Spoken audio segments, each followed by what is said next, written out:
3வது அதிகாரம் 1வது வசனம். நாம் தேவனுடைய பிள்ளைகள் என்று அழைக்கப்படுவதனாலே பிதாவானவர் நமக்கு பாராட்டின அன்பு எவ்வளவு பெரிதென்று பாருங்கள். உலகம் அவரை அறியாதபடினாலே நம்மையும் அறியவில்லை. சொல்றாரு, உலகம் அவரை அறியாதபடினாலே. உலகத்துக்கு தெய்வம் யாருன்னு தெரியாது அப்படின்னு இந்த வசனத்தில் இருக்கு. ஏன் உலகத்துக்கு தெய்வம் யாருன்னு தெரியாது அப்படின்னா, அவங்க தெய்வத்தை குறித்து அறிந்து கொள்ளவில்லையாம் அப்படின்றது. அவங்களுக்கு தெய்வத்தை குறித்து அறிவு இல்லாததுனால, தெய்வத்தை குறித்து கேட்காததுனால அவங்களுக்கு தெய்வம் தெரியாது அப்படின்ட்டு சொல்லுது இந்த வசனத்தில். யோவான் சொல்கிறார், பரிசுத்த ஆவியை பெற்று ஒரு பிரசங்கம் பண்ணுறார். யோவான் மட்டும் சொல்லலை, இன்னும் 3 இடத்துல உலகத்தாருக்கு தெய்வம் யாருன்னு தெரியாதான் அப்படின்னு சொல்கிறாங்க. முதல்ல அந்த வசனத்தெல்லாம் சொல்லிட்டு வருஷம் போகும். யோவானுக்கு புஸ்தகம் 4வது அதிகாரத்தில் சமரியா ஸ்திரின்னு ஒரு பொண்ணு வர்றா. பொண்ணு சொல்ல முடியாது, பொண்ணு மாதிரி வாசிக்கிறோம், பாட்டி. அவங்களுக்கு 6 தெய்வங்கள் அவளுக்கு இருந்துச்சு. அவளை இயேசு சந்திச்சுட்டு சொல்கிறாரு, உன்ட இருக்கிறதெல்லாம் கடவுள் கிடையாது, நீ அறியாததை தொழுது கொள்ளுகிறாய் அப்படின்ற. இயேசு நேரவே பேசிட்டார். நீ தொழுது கொள்றதெல்லாம் கடவுள் இல்லை, கடவுள் இல்லாதவைகளை நீ தொழுது கொள்ளுற, அது தெய்வம் அல்ல, நீ அறிந்திருக்கிறது தெய்வம் இல்லைன்னு சொல்றார். ஆனால் அவங்க விக்கிரத்தை தான் அந்த பொண்ணு ஆராதிக்குது. ஆனால் அவர் சொல்லிட்டாரு, உனக்கு கடவுள் தெரியாது அப்படின்ட்டார். இயேசு சொன்னார். அடுத்து யோவானுக்கு எழுதின புஸ்தகம் 17வது அதிகாரத்தில் இயேசு சொல்றாரு, நீதி உள்ள பிதாவே, உலகம் உண்மை அறியவில்லை அப்படின்றாரு. அங்கே சொல்றாரு, உலகம் முழுக்க தெய்வத்தை அறியலைன்றார். இயேசு தேவன்ட ஜெபம் பண்றாரு, பிதாட்ட ஜெபம் பண்றாரு, குமாரன் பிதாவிட்ட ஜெபம் பண்றாரு. அப்பா நான் உலகத்தில் வந்து பார்க்குறேன், வானத்தில் இருந்தேன், இப்போ உலகத்துக்கு அனுப்பியிருக்கிறீரு, உலகத்தில் வந்து பார்க்குறேன், பார்க்கும்போது யாருக்குமே கடவுள் தெரியல அப்படின்னு சாக்காய் ஜெபம் பண்றாரு வானத்தை நோக்கி. எல்லாருமே கடவுள் தெரியும் சொல்றாங்க, நான் வந்து பார்த்தா யாருக்குமே கடவுள் தெரியல ஆண்டவரே, அந்த ஜனங்களுக்காக நானும் ஜெபிக்கிறேன் அப்படின்ட்டு அங்கேயும் சொல்றாரு. யோவான் 17:25 இருக்கு. அதுக்கு பின்னாடி அப்போஸ்தலர் நடவடிக்கை 17வது அதிகாரம் வரும்போது பவுல் அத்தனே என்கிற பட்டணத்துக்கு போறார். அங்கோ இருக்கிற ஜனங்கள்லாம் ஞானவான்கள், அங்க இருக்கிற ஜனங்கள் அறிவு உள்ளவங்க, அங்க இருக்கிற ஜனங்கள் பைசா உள்ளவங்க, அங்க இருக்கிற ஜனங்கள் பொண்ணும் பொருளும் இடங்களும் நிலங்களுடைய பெரிய மனுஷனா இருக்கிறாங்க. அங்க போய் சொல்றாரு, பவுல் சொல்றாரு, உங்களுக்கும் கடவுளை அறிய முடியல, உங்களுக்கும் கடவுள் யாருன்னு தெரியாது அப்படின்ற. அங்க என்னத்தை ஆராதிச்சாங்க அப்படின்னா, மரம், செடி, மனுஷன், பாம்பு, பல்லி, கழுதை, எருமை, ஆடு, மாடு, மீன், ஆண், பெண், எல்லாவற்றையும், வானம், மேகம், சூரியன், சந்திரன், வானவில், எல்லாவற்றையும் கடவுளா ஆராதிக்கிறாங்க. ஆனா கடவுள் யாருன்னு தெரியல அப்படின்றார். நான் சொல்லுவேன், ஒரே ஒரு பெரும் கூட்டத்தாரை தவிர இந்த உலகத்துக்கு கடவுள் யாருன்னே தெரியாது. அந்த ஒரு கூட்டம் ஆவிக்குரிய கூட்டமாக இருக்கிற நம்மளுக்கு தான் கடவுளை தெரியும். ஏன்னா நம்மளுக்கு தான் கடவுளை பற்றி அறிவிக்கிறோம், அதனால கடவுள் நம்மளுக்கு மட்டும் தான் தெரியுது.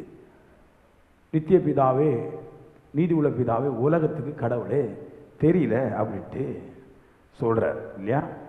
இப்படி சொல்லிட்டு இருக்கும்போது உலகம் அறியாததை தொழுது கொள்ளுதுங்கிற வார்த்தை போடுறாரு.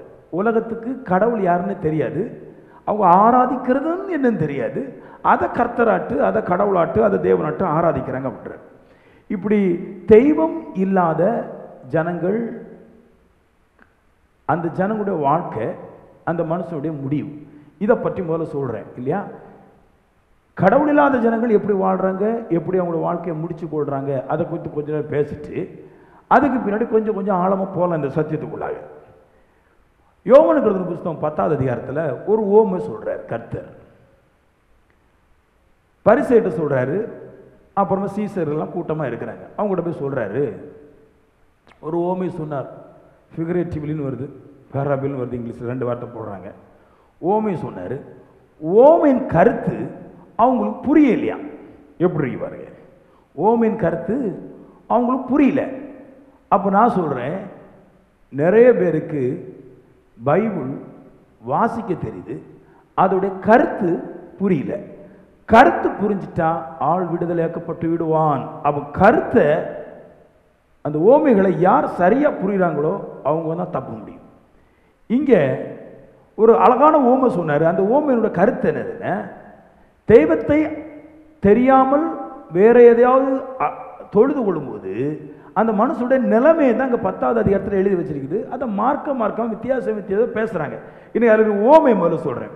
ஓமை என்ன அப்படின்னா, ஓமையில ஒன்று வந்து ஓனாய்ன்னு ஒன்று சொல்றாரு. அப்புறமா வேலையாள் அப்படின்னு 2வது ஒன்று சொல்றாரு. 3வது ஆடு அப்படின்னு ஒரு 3 வார்த்தை போட்டு ஒரு ஓமையை பேசுறாரு. இந்த ஓமையோட கருத்தை சொல்லுறேன். ஓனாய்ன என்ன அப்படின்னா, இந்த உலகத்துடைய அழிவு, பேராபத்து, அதுக்கு பேர் தான் ஓனாய். வேலைக்காரன் அப்படின்னா என்னது? பிசாசுடைய பாத்திரம். பிசாசு உலகத்தில் வச்சிருக்கிற, பிசாசு வேலைக்காரங்களோட உலகத்தில் வச்சிருக்கிறது என்னன்னு கேட்டீங்கன்னா விக்கிரகம். அது பல பேர்ல, பல நாமத்தில், பல பொருட்கள் இருந்து எடுத்து வச்சதை வச்சிருக்குது. அதுதான் வேலைக்காரன். ஆடுகள் என்னது? விக்கிரத்தை தொழுது கொள்ளுகிற மனுஷர்கள். இதான் ஆடு. இதான் ஓமையோட கருத்தை சொல்லிட்டேன். இப்போ என்ன சொல்றாரு? ஓனாய் வருதான், பேராபத்துக்கள் வருது, பெரும் புயல், பெரும் காற்று, பெரும் மழை, அக்கினி, பூகம்பம், இவைகள்லாம் வருது. இவைகள் வரும்போது ஓனாய் விட்டுட்டு போயிட்டு ஓடிடுதுன்றார். ஆடுகளை விட்டுட்டு போயிட்டான்.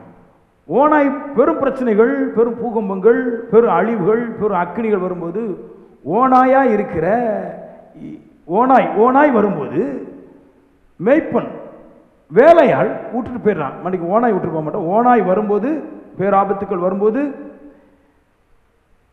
கயர்மன் வேலைக்காரன் விக்கிரத்தை ஆராதிக்கிற ஜனங்களை விட்டுட்டு போயிருதுன்றார். பாருங்களேன், நீங்க இப்ப பெரிய ஒரு குண்டு போடுறான், ஒரு பூகம்பம் வருது.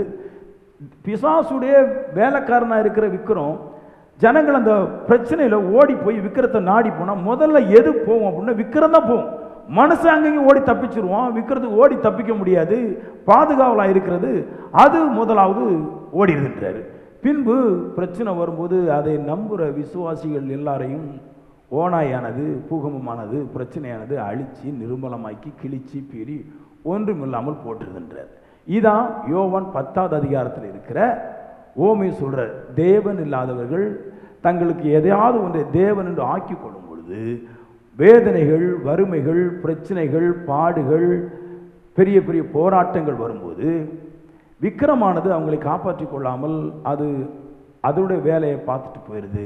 அதை நம்பின விசுவாசி பீறப்பட்டு, காயப்பட்டு, வேதனைப்பட்டு, நொந்து நூலாகி ஒன்றும் இல்லாமல் ஆகி போயிடறான் அப்படின்றார். ஏமே, இதுதான் இந்த விக்கிரத்தை ஆராதிக்கிறவங்களுக்கு பிசாசு கொடுக்குற பெரிய பரிசு என்னென்ன, அதை ஆராதிக்கிறவங்கள அது விட்டுட்டு போயிடுது. இவங்களோட வேதனையிலும் பிரச்சனையிலும் போராட்டத்திலையும் இவங்க மாட்டிக்கிடுறாங்க. 1. 2, ஏசு சொன்னார். முதல்ல பாயிண்டை பிடிச்சிக்கோங்க. அதாவது சொன்னேன், தெய்வத்தை அறியாம தொழுது கொள்ளுகிறவருடைய நிலைமை எப்படி போகுது, அதுதான் சொன்னேன் இல்லையா? 2வது பாயிண்ட் சொல்றேன். யோவான் 9:41 சொல்றாரு, நீங்கள் காண்கிறேன் என்று சொல்லுகிறபடியால் உங்கள் பாவம் நிலைத்திருக்கிறது அப்படின்றார். 2வது சொல்றாரு, தெய்வத்தை எல்லாம் எப்படி ஆராதிக்கிறான், அந்த உலகம் தெய்வத்தை எப்படி ஆராதிக்கிறான்? இந்த மாம்ச கண்ணால கண்டுதான் ஆராதிக்கிறான். இந்த மாம்ச கண்ணுனால பார்த்து தான் உலகம் வந்து தெய்வத்தை ஆராதிக்கிறது. இந்த மாம்ச கண்ணுனால கண்டு, இந்த மாம்ச கண்ணுனால பார்த்து ஆராதிக்கிறாங்க பாருங்க. இவங்களுக்குள்ளாக பாவம் நிலைத்து இருக்கிறது அப்படின்ற. எப்பவுமே இவங்களுக்குள்ள பாவம் இருக்குமா பாருங்க. பாவம் போகவே செய்யாதான், பாவம் வந்து குறையவே செய்யாதான். அவங்களுடைய பாவம் போகாது, நிலைச்சிருக்கும். அது மட்டும் இல்ல, அவங்க பாவம் என்ன ஆகுதான், பெருகிறது, வளருகிறது. அது அவர்களை முழுவதுமாகவே பாவத்துக்குள்ளாக நிரப்பிடுதுன்றார். எப்படின்னு சொல்றோம் பாருங்க. எல்லாரும் சொல்லுவாங்க பாருங்க, விக்கிரத்துக்கு முன்னாடி போய் ஜெபம் பண்ணா கிடைக்கும், விக்கிரத்துக்கு முன்னாடி போய் ஆராய்ச்சா கிடைக்கும், எங்களுக்கு விக்கிரம் வாங்கி தருது அப்படின்றாங்க இல்லையா? இதெல்லாம் யூதர்களுடைய காலத்தில் அங்கே வாழ்ந்த கதை தான் சொல்றேன் நான். இப்படி எல்லாம் சொல்றாங்க. இங்க பைபிள் சொல்லுது, நீ கண்டு ஆராதிக்கிறேன் என்று சொல்றதுனால முதல்ல உங்க பாவமே நிலைச்சு நிற்கிறது, பாவம் உங்களுக்குள்ள வாழ்கிறது, பாவம் உங்களை விட்டு போகல அப்படின்றார். அது பெருகிறது, அது மனசுல கெடுத்துருது. இதெல்லாம் குறித்து கொஞ்சம் பேசுற மாதிரி. இதை குறித்து யாத்திராம் புஸ்தகம் 32வது அதிகாரம் 4ஆம் வசனத்திலிருந்து வர்றேன் இல்லையா. நீங்களும் எல்லாம் ஆவிக்குரிய ஜனங்களை வாழணும், தெரிஞ்சிருக்கணும். நம்ம தப்பி போறது கூட வழி என்ன? உலகம் அறியாததை ஆராதிக்கிறது போல நாமும் உலகத்தாரை போல அறியாதவைகளை ஆராதித்தால் நாமும் அவர்களை போலவே விக்கிரத்தினால் கைவிடப்பட்டு நம் பாவத்தினால நிரம்பி பாவத்தில் நிலைச்சு நின்று பாவ காரியங்களே செய்யறவர்களாய் மாறி போவோம். அதனாலதான் இங்க அப்படி பேசுறாரு. இப்ப நல்லா கேட்டிருக்கேன். யாத்திரா புஸ்தகம் 32வது அதிகாரம் அங்க இருக்கிற கருத்தெல்லாம் சொல்றேன். வீட்டில் போய் நல்லா வாசிங்க. எல்லா மனுஷனும் ஒரு ஆவிக்குரியவன், நான் தேவனுடைய சபைக்கு போறேன், தேவனுடைய ஆவிக்குரியவனா இருக்கிறவன் சொல்ற எல்லாருமே கண்டிப்பாக யாத்திரா புஸ்தகம் 32வது அதிகாரத்தை முழுக்க முழுக்க வாசிக்கணும். அப்பந்தான் அவன் சரியான இடத்துக்கு போக முடியும். அங்க சொல்றாரு, நல்லா கேளுங்க. மோசே மலைக்கு மேல போயிட்டார், ஒரு மலைக்கு மேல போயிட்டார். இஸ்ரவேல் ஜனங்கள் அப்பதான் சொல்றாங்க, எங்களுக்கு முன் செல்லும் தெய்வத்தை எங்களுக்கு உண்டு பண்ணும் அப்படின்றாங்க. ஒரு தெய்வத்தை எங்களுக்கு உண்டு பண்ணிதான் எங்களை எகிப்தில இருந்து இஸ்ரவேலுக்கு நடத்தி கொண்டு வருகிற ஒரு தெய்வம் இருக்கிறார், அந்த தெய்வத்தை எங்களுக்கு காமின்றாங்க. உடனே இவர் தங்கத்தினாலையும் வெள்ளினாலையும் பொண்ணுனாலையும் ஒரு ஆட்டுக்குட்டியை செஞ்சு வச்சுட்டார். அதான் விக்கிரகம் இல்லையா, செஞ்சு வச்சுட்டார். இன்னைக்கு முதல்ல ஒரு ஆட்கள், நிறைய ஆட்கள் சொல்லுவாங்க, நாங்கள் இயேசுவை போல சாயலை தான் நாங்கள் ஆராதிக்கிறோம், ஆனால் அது கடவுள் கிடையாது எங்களுக்கு தெரியும், விக்கிரம் கடவுள் கிடையாது எங்களுக்கு தெரியும் சொல்லுவாங்க. நான் சொல்கிறேன், அது 100% பியூர் லை, உண்மையான 100% போய். அவங்க விக்கிரத்தை சாயல் என்று சொல்றாங்களே, கிடையாது, விக்கிரத்தை கடவுளாக தான் அவளை ஆராதிக்கிறார்கள். அதுக்கு முதல்ல கருத்தை சொல்றேன், அப்புறமா அதை ஆராதிக்கிறது ஏன் ஆராதிக்கிறாங்க அதையும் சொல்றேன் இல்லையா. முதல்ல ஆட்டுக்குட்டியை உண்டு பண்ணிட்டாங்க பாருங்க, இதெல்லாம் படிக்கணும். ஆட்டுக்குட்டியை உண்டு பண்ணிட்டு உண்டு பண்ண பின்னாடி 2 சம்பவங்கள் செய்து அது தேவன் என்பதை நிரூபித்து காட்டினார்களாம். ஒன்று சர்வாங்க தகன பலின்னு ஒன்று இருக்குது. விக்கிரத்தை உண்டு பண்ணிட்டு சர்வாங்க தகன பலி, பழைய ஏற்பாட்டில் சர்வாங்க தகன பலினா என்னன்னா, ஒரு ஆட்டை பலி கொடுக்குறாங்கன்னு மொத்தமா அந்த ஆட்டுடைய எல்லாவற்றையுமே அந்த விக்கிரத்துக்கு செலுத்திடுவாங்க. அதான் சர்வாங்க தகன பலி. மொத்த சரீரத்தில் இருக்கிற எல்லா அங்கங்களையும் அந்த விக்கிரத்துக்கு கொடுத்துருவாங்க. இதான் சர்வாங்க தகன பலி. புதிய ஏற்பாட்டில் சர்வாங்க தகன பலிக்கு என்ன வியாக்கியானம் கொடுக்குதுன்னா, முழு இருதயத்தோடு, முழு பலத்தோடு, முழு ஆத்மாவோடு, முழு சிந்தையோடு நான் எதை ஆராதிக்கிறனோ அதை எனக்கு தெய்வமாக்கி கொள்கிறேன் என்கிறதான் அடையாளம். அவன் பழைய ஏற்பாட்டு காலத்தில் விக்கிரத்தை உண்டு பண்ணிட்டு இந்த சர்வாங்க தகன பலியை கொடுத்தாங்களே, அதோட அடையாளம் என்னன்னா, என்னுடைய முழு இருதயத்தோடு, என் முழு உள்ளத்தோடு, முழு ஆத்மாவோடு, முழு சிந்தையோடு இதை தெய்வம் என்று நாங்கள் ஏற்றுக்கொள்கிறோம் என்பது அது அடையாளம். யார் ஒரு மனுஷன் தன்னுடைய முழு இருதயத்தையும் முழு சிந்தையையும் முழு பலத்தையும் ஒன்றிடத்துல கொடுக்கிறானோ அதுதான் அவனுக்கு தெய்வம். அதான் அவருடைய கருத்து. அப்போ சர்வாங்க தகன பலி கொடுக்கும் போது என்ன ஆயிருதுன்னா, இந்த விக்கிரம் எங்களுக்கு தெய்வம் என்று அவர்கள் ஏற்றுக்கொண்டார்கள். இது தேவனுடைய சாயல் அல்ல, அது தேவனே என்று இவர்கள் ஏற்றுக்கொண்டார்கள். நான் சொல்லுவேன், விக்கிர ஆராதனைக்காரர்கள் யூதர்கள் எல்லாருமே அவங்க தங்களை தாங்களே ஏமாற்றி கொண்டாங்க. நம்மளுக்கு எல்லாருக்குமே தெரியும் பாருங்க, ஒவ்வொரு ஆலயத்தில், யூத குலத்தில் இருக்கிற ஒவ்வொரு ஆலயத்தில் இருக்கிற ஒவ்வொரு விக்கிரமும் அது அவங்களுடைய தெய்வம் தான். ஆனால் அவங்க சொல்றாங்க தெய்வம் அல்ல, தெய்வத்தை போல நாங்கள் வச்சிருக்கிறோம் ஒரு அடையாளம்ன்றாங்க. கிடையாது, அது தெய்வம். ஏன்னா அவங்க சொன்ன வார்த்தை எப்படி சொன்னாங்கன்னா, எங்களுக்கு முன் செல்கிற தெய்வத்தை எங்களுக்கு உண்டு பண்ணும். தெய்வத்தை உண்டு பண்ண சொன்னாங்க. தெய்வ சாயல்ல எங்களுக்கு உண்டு தாங்க கேட்கல, தெய்வத்தை உண்டு பண்ணாங்க. உன்னை உண்டு பண்ணி வச்ச பின்னாடி அதற்கு தன்னுடைய முழு இருதயத்தை கொடுத்து அது தெய்வமாக ஏற்றுக்கொண்டார்கள் இல்லையா. அறியாததை தங்களுக்கு தெய்வம் ஆக்கி கொண்டாங்க. இப்போ அறியாத தங்களை தெய்வமாக்கி கொண்டபடினால இப்ப பாவத்துல எப்படி நிரம்புறாங்க பாருங்க. பாவத்துல மனுஷன் எப்படி நிரம்புறான், எப்படி உள்ள போறான், அறியாததை தொழுது கொண்டு அவங்களோட வாழ்க்கை எப்படி இருக்குது, இதைத்தான் முதல் காரியமா சொல்லுவேன்னு சொன்னேன். இப்ப சொல்றேன் நான் இல்லையா. அதுல ஒரு வார்த்தையெல்லாம் கொடுக்கும் பாருங்க. என்ன அப்படின்னா, ஒண்ணு அப்படியே வாசிச்சு வந்து தெரியும், விக்கிரத்தை உண்டு பண்ணி முழு இருதயத்தை அதுக்கு கொடுத்த பின்னாடி ஜனங்கள் எல்லாரும் கூட்டமா செஞ்ச ஒரு விஷயம், ஜனங்கள் புசிக்க எழுந்தார்கள். அதாவது எப்படின்னா, பண்டிகை உண்டு பண்ணிட்டான். இப்போ எங்கள் வீட்டில் இருக்கிற சாப்பாடை அவங்க வீட்டுக்காரர்களும், அவங்க வீட்டில் இருக்கிற சாப்பாடை எங்கள் வீட்டுக்காரர்களும், எங்கள் வீட்டில் இருக்கிற பையன் இன்னொரு வீட்டில் போய் சாப்பிட போகிறதும், அந்த வீட்டில் இருக்கிற பையன் எங்கள் வீட்டில் சாப்பிட போகிறதும், இப்படி அவங்களுக்குள்ளாக ஒரு ஐக்கியம், மனுஷருக்குள்ளாக ஒரு ஐக்கியம் முதலாவது உண்டாச்சு. ரெண்டாவது, குடிக்கவும் தயாராகினார்கள். ரெண்டாவது என்ன பண்ணாங்கன்னா, அவங்க வீட்டில் இருக்கிற பாயாசத்தை நான் போய் குடிக்கிறதும், எங்க வீட்டில் இருக்கிற பாயாசத்தை அவங்க குடிக்கிறதும், எங்க வீட்டில் இருக்கிற ஜூஸை நான் குடிக்கிறதும், அவங்க வீட்டில் இருக்கிற ஜூஸை போய் நான் குடிக்கிறதும், அவன் அவங்க வீட்டில் குடிச்சிட்டு எங்க வீட்டில் குடிக்கிறதும், இப்படி இவங்களுக்குள்ளாக மனுஷ ஐக்கியத்தை அவங்க அதிகமாய் பருமாறினார்கள். அப்படி பண்ணிட்டு மூணாவது என்ன பண்ணாங்கன்னா, விளையாட ஆரம்பிச்சிட்டாங்களாம். அதாவது எங்க வீட்டில் இருக்கிற நானும், பக்கத்தில் இருக்கிற பையனும், எங்க வீட்டில் இருக்கிற பொண்ணும், பக்கத்தில் இருக்கிற பொண்ணும் விளையாட ஆரம்பிச்சாங்களாம் இல்லையா? விளையாட ஆரம்பிக்கும் போது எங்க போனாங்களாம்? முதல்ல வீட்டில் புசிச்சாங்க, அப்புறமா குடிச்சாங்க. விளையாட போறதுக்கு எங்க ஒரு இடத்த ஆயத்தம் பண்ணாங்கன்னா, விக்கிரத்துக்கு முன்னாடி அவர்கள் எல்லாம் கூட்டம் கூடி விளையாடுவதற்கு போனாங்க. சரியா? சரி. போன பின்னாடி மோசே மலைக்கு மேலே இருக்கிறார், யோசுவா மலைக்கு கீழே இருக்கிறார். மோசே மலையிலிருந்து கீழே வந்துட்டார். யோசுவா கேட்கிறாரு, என்னாச்சு? ஒரு ஒரு முக்கில் ஒரு பெரிய சத்தம் கேட்குது, இறைச்சலின் சத்தம் கேட்குது அப்படின்ட்டு. அப்போ மோசே தீர்க்கதரிசி, அவர் சொல்றாரு, அது இறைச்சலின் சத்தம் இல்லை, எல்லாருமே அவங்கவுங்க வீட்டில் சாப்பிட்டுட்டு மாற சாப்பிட்டுட்டு குடிச்சுக்கிட்டு வயிறு முட்டி இருக்கிறனால இதை கரைக்கிறதுக்காண்டி விற்கிறதுக்கு முன்னாடி போய் விளையாட போனாங்க. விளையாட போன இடத்துல கொஞ்சம் பேருக்கு எகிப்துல இருந்து கொஞ்சம் ராகம் படிச்சாங்க. அந்த ராகத்தினால இப்போ பாட்டு பாடிட்டு இருக்கிறாங்க. அங்கே முதல்ல பாட்டு தான் நடக்குதான். படிக்க பாருங்க, பாட்டு நடந்து, இது இறைச்சலின் சத்தம் இல்லை, இது பாடலின் சத்தம் அப்படின்னாராம். பாட்டும் பாடிட்டாங்க. பாட்டு பாடின பின்னாடி 19 வசனத்தில் வருது, 32:19 யாத்திரை புத்தகத்தில் பாட்டு பாடிட்டு இருந்தவங்களே மாற டான்ஸ் ஆட ஆரம்பிச்சிட்டாங்க. மாற டான்ஸ் ஆடுறாங்க பாருங்க, மாற டான்ஸ் ஆடுறாங்க. மாற டான்ஸ் ஆடின பின்னாடி என்ன ஆயிடுச்சுன்னு வேதம் சொல்லுது, விக்கிரத்துக்கு முன்னாடி 3000 பேர் தங்களுடைய சரீரங்களை அவமானப்படுத்தத்தக்கதாய் 3000 பேர் நிர்வாணிகளாய் ஆக்கப்பட்டார்கள். ஆடி ஆடி பாடி பாடி பாடி பாடி என்ன வந்துச்சுன்னா, திருவிழா முடிஞ்சிச்சு, பண்டிகை முடிஞ்சிச்சு. மோசே மேலேருந்து கீழே பார்க்குறாரு. 10ஆவது நாள் பண்டிகை முடிஞ்ச பின்னாடி அங்கே பார்த்தா எல்லாருமே குடிச்சுக்கிட்டும் தின்னுக்கிட்டும், சட்டை இல்லாமல் பேண்ட் இல்லாமல், பெண்களும் ஆண்களும் பேண்ட்டும் சட்டையும் ஒன்றுமே இல்லாமல் எல்லாருமே நிர்வாணிகளாக கிடக்கிறாங்க. காலையில் மோசே பார்க்குறாரு, என்னடா இங்கே இப்படி ஒரு நிர்வாண கூட்டமாக ஒரு கூட்டம் கிடக்குது அப்படின்னு பார்க்குறாரு.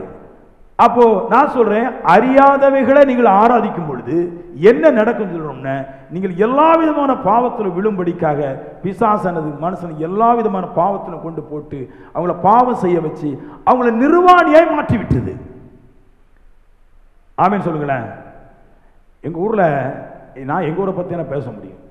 பண்டிகை எடுப்பாங்க பாருங்க, முத நாள் ஓடுவான், 2ஆவது நாள் இன்னொரு ட்ரெஸ்ஸை போடுவான், காலையில் ஆவும் ஜெபம் பண்ணுவாங்க, மாலையில் பார்த்தீங்கன்னா பயங்கர நடனம், பயங்கர பாட்டு. ஒரு நாள் பார்த்தா பயங்கர பாட்டு, ஒரு நாள் பார்த்தா பாயசம் ஊற்றுவாங்க, மறுநாள் பார்த்தா வேற ஏதோ ஊற்றுவாங்க, அப்புறம் பார்த்தா பாடுவாங்க, அப்புறம் பார்த்தா ஆடுவாங்க, அப்புறம் பார்த்தா 10ஆம் நாள் பார்த்தா பாதி பேருக்கு எங்கே பிறந்தான்னு புத்தி கெட்டு போய் அப்படியே மல்லாக்க படுத்து கிடப்பான். காலையில் வீட்டுக்காரங்க போய் திருவிழாவுக்கு போன பையன் எங்கே கிடக்கான்னு தட்டி பார்ப்பாங்க. சில பேர் ஸ்டேஷன்லேருந்து ஃபோனை போட்டு சொல்லுவான், இப்படி உங்கள் பையனை நாங்கள் தான் பிடிச்சிட்டு வந்திருக்கிறோம், குடிச்சிக்கிட்டு அங்கே 2 பொண்ணுடைய கையை பிடிச்சி இழுத்துட்டான், 2 பையனுடைய கையை பிடிச்சி இழுத்துட்டான், ஒரு பையனுக்கு காற்றை கடிச்சிட்டான், ஒரு பையனுக்கு கஞ்சா பதில் மாட்டிக்கிட்டான், எல்லாம் ஜெயிலில் தான் கிடக்குமா. பாதி பேரை பார்த்தா ட்ரெஸ்ஸு இல்லாமல் எங்கேயாவது கிடப்பான் பாருங்க. வீட்டை போய் தட்டும், எங்க எந்திங்க, இந்த சாரத்தை ஒழுங்கா போடுங்க, ஒழுங்கா போடுங்க, ஒழுங்கா போடுங்க, சாரத்தை அந்த வேலையை சரியா போடுங்க, இதெல்லாம் பேசுவாங்க பாருங்க. ஏன் சொல்றேன்னா, என்றைக்கு ஒரு மனுஷன் அறியாதவைகளை ஆராதிக்கிறனோ அப்பொழுது அவனுக்குள்ளாக அவன் பாவம் நிலைத்திருக்கிறதுன்றார். நீங்கள் காண்கிறதை ஆராதிக்கிறதுனால ஒவ்வொரு மனுஷனும் பாவம் நிலைச்சு நிற்குது. கடைசியில் என்ன ஆயிட்டு, எல்லாரும் நிர்வாணியா இருக்கிறாங்க. மோசம் யோசனை பார்த்தா எல்லாரும் எப்படி இருக்கும், எல்லாரும் வெட்டி கொண்டு போட்டாங்க, சட்டப்படி கொல்லணும். போலீஸு எதுக்கெல்லாமோ மனுஷனை பிடிக்குது பாருங்க. ஒரு கடையில் போய் ஒரு சாப்பிட்றதுக்கு ஒரு பொருளை எடுத்துகிட்டு போனால் பிடிக்குது. ஆனால் நிர்வாணமாக டான்ஸ் ஆடுறாங்க, அதுக்கெல்லாம் அலோடு கொடுத்துருக்குது. பஹ்ரைன்லாம் பார்த்தீங்கன்னா நிர்வாண டான்ஸுக்கு அரசாங்கம் அலோவுது. ஆனால் இப்படி நேராக போகும்போது துப்பிடக்கூடாது, தெருவில் உடனே பிடிச்சி உள்ள போட்டுருக்கு. ஆனால் நிர்வாணமாக டான்ஸ் ஆடிக்கலாம். அப்போ உலகம் பாவத்தை ஆராதிக்கிறதுனால அது பாவத்தில் நிலைச்சு நிற்கிறான், பாவத்துக்கு என்கரேஜ் பண்ணுது, பாவம் செய்யலான்றான். ஆமேன்னு சொல்லுங்களேன். கடைசியில் என்னாச்சு பாருங்க, பாவம் செய்து 3000 பேர் கொல்லப்பட்டாங்க. இந்த ரகசியத்தை சொல்றேன் பாருங்க. ஏன் தேவ மனுஷனாகிய மோசே 3000 பேர் நிர்வாணிகளாக இருந்தபோது 3000 கொண்டு போட்டான் முன்ன. இந்த 3000 பேரை இப்படி விட்டா அடுத்த வருஷம் பண்டிகை செய்யும்போது 30,000 பேரை நிர்வாணி ஆக்கி விட்டுருவான். ஹலோ, பண்டிகையில் என்னங்க நடக்குது? எல்லாரும் சொல்றாங்க பாருங்க, எங்க கடவுள்கிட்ட கேட்டால் கிடைக்கும், ஆளுக்கு ஒவ்வொரு விக்கிரத்தை உண்டு பண்ணி வச்சுட்டு அங்கே கேட்டால் கிடைக்கும், இங்கே கேட்டால் கிடைக்கும். நான் சொல்றேன், எங்க கேட்டாலும் ஒரு இடத்துல பாவம் இருந்தால் கிடைக்காதுங்க. நாமளே நம்ம மனைவி பாவம் செஞ்சா நிறைய பேர் டைவர்ஸ் பண்றோம், புருஷன் பாவம் செஞ்சா டைவர்ஸ் பண்றோம். ஆனா தேவத்துக்கிட்ட மட்டும் என்னதான் குடிச்சு மறிஞ்சி பாவம் செஞ்சாலும் அது பிரச்சனை இல்லை, கடவுள் தருன்றதை எப்படி ஏற்றுக்கொள்ள முடியும்? மோசே சொல்றாரு, அப்படிப்பட்ட பாவிகள் பூமியில இருக்க முடியாது. வேதம் சொல்லுது. அதுக்கு அடுத்தால கீழே இதை குறித்து ஆழமா சொல்றாரு. நிர்வாணிகள் ஆக்கப்பட்ட பின்னாடி 3000 பேர் இறந்தாங்க இல்லையா? இந்த 3000 பேரை குறித்து யூதாக்கள் எழுதின புத்தகம் 1ஆம் அதிகாரம் 5ஆம் வசனம் 6ஆம் வசனம் 7ஆம் வசனம் சொல்லுது, கர்த்தர் தமது ஜனத்தை எகிப்து தேசத்திலிருந்து வரப்பண்ணி விசுவாசியாதவர்களை அழித்தார் அப்படின்னு. அது எப்படின்னா, இவங்க பரிசுத்தத்தை விசுவாசிக்க மாட்டாங்க, இவங்க பண்டிகைன்னு ஒன்று எடுப்பாங்க, எல்லா பாவத்தையும் செய்வாங்க. அப்போ பாவம் செய்த எல்லாரையும் தேவன் அழித்தார் இருக்குது. அழித்துட்டு சொல்றாரு, சோதோம் குமாரன் பட்டணம் அவர்களைப் போல விபச்சாரம் பண்ணி நித்திய அக்னியில் அடைந்தார்கள், ஆக்கினையை அடைந்தார்கள். நல்லா கேளுங்க, அவன் பாவம் செஞ்ச எல்லாரும் இந்த 3000 பேரும் வெட்டப்பட்டாங்க பாருங்க. வெட்டப்பட்டு எங்க போனாங்கன்னா நித்திய அக்னியில நித்திய ஆக்கினையை அவர்கள் அடைந்தார்கள் இருக்குது. ஆமென் சொல்லுங்களேன். அப்ப நான் சொல்றேன், இதான் தேவத்தை அறியாதவர்களுடைய ஆராதனை வாழ்க்கை, அவங்க முடியும். இங்க பாவம் செய்து பாதாளத்துக்கு இறங்குகிறார்கள் எல்லாருமே. தெய்வத்தை அறியாத எல்லா மனுஷனும் பாவம் செய்து பாதாளத்தில் இறங்குறான். ஆமென் சொல்லுங்களேன். இப்ப மறுபடி சொல்றாரு, இன்னும் கொஞ்சம் ஆழம் போட்டு இப்படி சொல்லிட்டு, அவர்கள் தெய்வத்தை மறுத்தார்கள், அவங்களுக்கு விக்கிரத்தை காண்கிறதை தேவனாக்கிட்டு உண்மையான தெய்வம் காணக்கூடாத தெய்வம் ஆவியா இருக்கிறாரு, அவரை மறுத்தார்கள் இல்லையா? வேதத்தில் முதல்ல ஒரு வசனம் வாசிச்சோம் பாருங்க. அந்த வசனத்துல தெய்வத்தை அவர்கள் அறியவில்லை, அப்படி போல 2வது பாயிண்ட் சொல்லிட்டாரு, நம்மையும் அறியவில்லை. என்ன சொல்லுவாங்க பாருங்க, இவன் ஆண்டவர் ஆராதிக்க போனா எல்லாரும் பயம் காட்டுறாங்க, பாஸ்டர் பிடிச்சி ஜெயிலில் போட்டுருவேன் நான் அப்படின்றான்.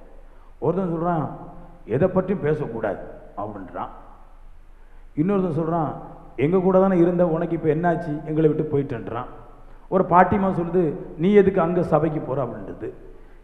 நம்மளை எப்படி தெய்வத்தை அறியாமல் பாவம் செய்கிறார்களோ அப்படி போல நம்மளையும் அறியாமல் நம்மளை வெறுக்கிறார்கள், ஒதுக்குறார்கள். இதை குறித்து கொஞ்சம் சொல்லட்டும். இது கொஞ்சம் கடினமான உபதேசம், பெரிய ஜாலியா போகாது, இருந்தாலும் கேட்கணுன்றதுக்காக யோவான்ல முதல்ல கட்டியா பேசுறாரு. நம்மளை ஏன் இந்த உலகம் இருக்குது, நம்மளை ஏன் அறியல, நம்மளை குறித்து அவங்களுக்கு ஏன் தெளிவில்லை, நம்மளை ஏன் அவங்கள புறக்கணிக்கிறாங்க? ஆவிக்குரியவங்களை மட்டும்தான் இந்த உலகம் புறக்கணிக்க பாருங்க, வேற யாரையுமே புறக்கணிக்காது. இந்த உலகத்துல புறக்கணிப்புன்னு ஒரு சிஸ்டம் யாருக்கு இருந்துச்சுன்னா ஆபிரகாமுடைய சந்ததியாருக்கு மட்டும்தான் இருந்துச்சு. ஆபிரகாமை தான் உலகம் வந்து வெறுத்தது. ஆபிரகாம், ஈசாக்கு, யாக்கோப்பு, யோசேப்பு, இயேசு, இப்படி அந்த பரிசுத்த மார்க்கத்தை மட்டும்தான் உலகமானது வெறுத்தது. ஏன், என்ன காரணம்? நம்ம இன்னைக்கு வெறுக்கிறாங்க பாருங்க. நம்ம இயேசு ஆராதிக்கிறதுனால தெய்வம் தெரியாதவர்கள் தெய்வத்தை தெரிந்த நம்மளை வெறுக்கிறார்கள். என்ன காரணம் அதை சொல்றேன். இப்ப சொல்லும்போது படிக்கும்போது கருத்து தெரியணும். அவர்கள் நம்மையும் அறியவில்லை அப்படின்னு சொல்லும்போது ஏதோ ஒன்று விட்டு பெற முடியாது. அதில் நிறைய ரகசியங்கள் இருக்குது. ஏன் உலகம் நம்மளை வெறுக்கிறது? கண்டு ஆராதிக்கிறவர்கள் காணாமல் ஆராதிக்கிறவங்களை ஏன் வெறுக்கிறான், ஏன் ஜெயிலில் போடுறான், ஏன் அடிக்கிறான்? அதுக்கு 2 பாயிண்ட் சொல்றாரு, நீங்க எல்லாம் புரிஞ்சுக்கிடணும். 1 பேதுரு ஆவிக்குரிய ஜனங்களுக்கு ஒரு பிரச்சனை சொல்லணும். நம்மளை அறியாதபடினால அவர் நம்ம அடிக்கிறாங்க, நம்மளை புறக்கணிக்கிறாங்க. ஏன் அதெல்லாம் செய்யறாங்க? நான் சொல்லுவேன், ஒன்று உங்களோட அளவுக்கு அதிகமான சத்தியம் இருந்தால் தான் இவைகளிலிருந்து தப்பிக்க முடியும். இல்லைன்னா அவங்க கேட்கும்போது அவங்களுக்கு பின்னாடியே போயிருவீங்க. சத்தியத்தை நான் உங்களுக்கு சொல்றேன். 1 பேதுரு 4:3 நம்மளை குறித்து பேசுறாரு. சென்ற வாழ்நாள் காலத்திலே நாம் புறஜாதி இஷ்டத்தின்படி நடந்து கொண்டோம். நாம் எல்லாம் உலகத்திலையும் எப்படி நடந்தோம்? இந்த உலகத்தான் எப்படி நடக்கிறான் பாருங்க. என்ன நடக்கிறான்? உலகத்தான் எப்படி நடக்கிறான்? எப்படி நடக்க கீழே இருக்கு பாருங்க, அதில் இருக்குது. நாம் காம விகாரம் அப்படின்னா பண்டிகைனால எல்லாருக்கும் ஒரு மூடு வந்துடும். எல்லாரும் ஆமேன்னு சொல்லுங்களேன். பண்டிகைனால ஒரு மூடு வந்துடும் பாருங்க. அந்த ஆம்பளை கூட்டம் அங்கிருந்து இங்கே வருவாரும், இந்த பொம்பளை கூட்டம் இங்கிருந்து அங்கே போவாரும். மாறம காம விகாரம் அப்படின்றது பப்ளிக்கா செய்யல, உள்ளுக்குள்ள காம விகாரம் அப்படின்னா காமத்தை இன்னொரு மனுஷனுக்கு கண்களின் பார்வையினாலும் சரீரத்தினுடைய பார்வையினாலும் ஆடையின் பார்வையினாலும் கொடுக்கறது போல அங்கிருந்து மாற மாதிரி எடுத்துக்கிறோம் இல்லையா? இப்படிதான் சென்ற நாட்களை நம்ம வாழ்ந்து கொண்டு வந்தோம். நம்மளாம் அப்படிதான் வாழ்ந்தோம் இல்லையா? நல்லா சூப்பராக இருக்கும் பாருங்க, இந்த வாழ்க்கை நல்லதாக இருக்கு. நான்லாம் நல்லா பேண்ட்டை போட்டு இன்னிங்க அடிச்சுட்டு அப்படி போய் நிற்பேன். நான் அப்படி கோயில் எண்டில் அப்படி போய் நிற்பேன். வாரங்களெல்லாம் அப்படி பார்த்துட்டு அங்கே எண்டில் இருக்க சாமியார் என்னையை பார்க்க, நான் அவரை பார்க்க, சாமியார் எங்கேயும் பார்க்கும்போது நான் அவரை பார்க்க, நான் எங்கேயும் பார்க்கும்போது அவர் என்னையும் பார்க்க, மாற ஒரு போஸ்ட் தான் இருக்கும் பாருங்க ஆலயத்தில் போய். எதுக்கு என்னன்னு தெரியல. அதான் சொல்றது, சென்ற வாழ்நாட்கள் படி நாம் காம விகாரத்தில் நடந்தோம் இல்லையா? தேவன் இல்லாது இருந்த போது நாம் புறஜாதிகளுடைய பழக்க வழக்கத்தின்படி நாமளும் நடந்தோம். நடக்கும்போது துர்ரீச்சையை நடப்பித்தோம். ரெண்டு சொல்றாரு. எப்படி நடப்பித்தோம்? துர்ரீச்சை, எல்லா விதமான அசிங்கமான காரியத்தையும் நம்ம நடப்பிச்சோம் இல்லை? உலகம் அப்படிதான் நடப்பிக்குது பாருங்க. பண்டிகைக்கு முன்னாடியே பிராண்டியை வாங்கி வச்சிருது, பண்டிகைக்கு முன்னாடியே கஞ்சா வாங்கி வச்சிருது, பண்டிகைக்கு முன்னாடியே காலேஜில் படித்த பெண்களுக்கு போனை போட்டு எங்கள் ஊரில் திருநாள் நீங்கள் வர்றீங்களான்னு கூப்பிட்டு அவங்களும் வந்துடுறாங்க, இவங்களும் கூப்பிட்டு வச்சிடுறாங்க. இவங்க வாழ்க்கை எப்படி இருந்துச்சு? புறஜாதியுடைய வாழ்க்கை இப்படி இருந்துச்சு. நாமளும் அப்படி தான் இருந்தோம் இல்லை? 3வது வசனம் சொல்லுது, மதுபானம் பண்ணி. ஒரு கூட்டத்தார் எப்பவுமே மதுபானம் பண்ணிட்டு இருப்பாங்க பாருங்க. பண்டிகைனாலே சொல்லுங்க எல்லாரும், பண்டிகைனாலே நம்மளுக்கு மதுபானம் தான். ஆமென். உலகத்துக்கு பண்டிகைனாலே மதுபானம் தான். குடிச்சாதான் அவங்களுக்கு திருலாம். எனக்கும் அப்படிதான், நான் குடிக்க மாட்டேன். எனக்கு பண்டிகைன்னா காலையில் எழுந்திரிச்சு சாயந்தரம் வரைக்கும் சீட்டு போடணும், சீட்டு கழிக்கணும், அதான் எனக்கு திருலாம். ஏன்னா அன்னைக்கு யாருமே கூப்பிட வரமாட்டாங்க, வீட்டில் விட்டுருவாங்க. இன்னைக்கு பண்டிகை, பிள்ளைங்களை பிடிக்கக்கூடாது, அது பாட்டு குடிச்சு சுத்தும். இதுதான் புறஜாதிகாரன், தெய்வத்தை ஆராதிக்க மனுஷன். அப்படி நம்ம ஒரு காலத்தில் வாழ்ந்து கொண்டு வந்தோம். களியாட்டு, இது களியாட்டு சொல்றது இப்படி சொல்றான், ராட்டு, குதிரை ஓட்டுறது. களியாட்டுன்னு அப்படின்னா, அதாவது குதிரையிலே ஓடிட்டு இருப்போம், குதிரையில ஓடிட்டு இருப்பாங்க பாருங்க. ஓடிட்டு இருக்கும்போது 2 பேர் போவோம் பாருங்க. அப்போ வந்து போயிட்டே இருக்கிறான் விளக்காதவன், இதான் களியாட்டு. புரியுதா உங்களுக்கு? ராட்டில் ஓடிட்டே இருப்போம் பாருங்க. ஓடிட்டு இருக்கும்போது யாராவது ஒரு ராட்டில் அழுவோம் பாருங்க. அழும்போது சொல்றது, அந்த கீழே வந்து சாக மாட்டேங்குது, இதான் களியாட்டு. இப்படிதான் நம்ம ஒரு காலத்துல கடவுள் இல்லாம மற்ற மனுஷர்களை தேவனுடைய சாயல்ல, தேவனுடைய ரூபத்தில் இருந்த மனுஷனை ஒரு மாதிரி நக்கல் பண்ணிட்டு இருந்தோம், அதை களியாட்டு பண்ணிட்டு இருந்தோன்றாரு. இப்படிதான் நம்ம வாழ்ந்துட்டு இருந்தோம். இதைத்தான் தெய்வம் என்று சொல்லுகிறார்கள் உலகம். நாம் அப்படி செஞ்சு கொண்டு வந்தோம். அப்ப வெறி உண்டு. கடைசியில் பண்டிகை கடைசி நல்ல மனுஷனுக்கு என்ன வந்து வெறி வந்துடும். இன்னைக்கு இந்த திருவிழா முடிகிறதுக்கு முன்னாடி அவனை 4 பேரை போட்டுட்டு தான் நான் சாவேன். நான் இவனும் சாவறதுக்கு ஆசை வந்துடும், அவனும் சாவறதுக்கு ஆசைப்படுறான். கொல்லாம விட மாட்டேன். நான் நிறைய பண்டிகையில பார்த்துருக்கேன் பாருங்க, லுங்கியோட நிற்பாரு, மனைவி பிள்ளைகளை பிடிச்சிச்சிங்க, அப்பா போவாதீங்கப்பா, அப்பா போவாதீங்கப்பா, அப்பா போவாதீங்கப்பா, இன்னைக்கு போவாதீங்கப்பா. இல்ல மக்களை, இன்னைக்கு மாதா திருவிழாவோட கூட 2-3 கொலையை நான் போடணும். ஆமீன் சொல்லுங்களேன். இதைத்தான் புறஜாதிகள் தெய்வம் இல்லாதவர்கள் செய்யறாங்க. நாமளும் ஒரு காலத்தில் இப்படிதான் செஞ்சோன்றாரு. நல்லா குடிச்சு, நல்லா வெறிச்சு, நல்லா சைட் அடிச்சுட்டு, நல்லா சீட்டு போட்டுட்டு, இல்லை டிஜேக்கு முன்னாடி நின்றுக்கிட்டு இந்த யூஸில் ஆடுற மாதிரி டொம்போ போட்டவொன்னு அப்படி ஆடிக்கிட்டு இப்படிதான் ஒரு சைஸை நம்ம வாழ்ந்து கொண்டு வந்தோம். ஆமீன் சொல்லுங்களேன்.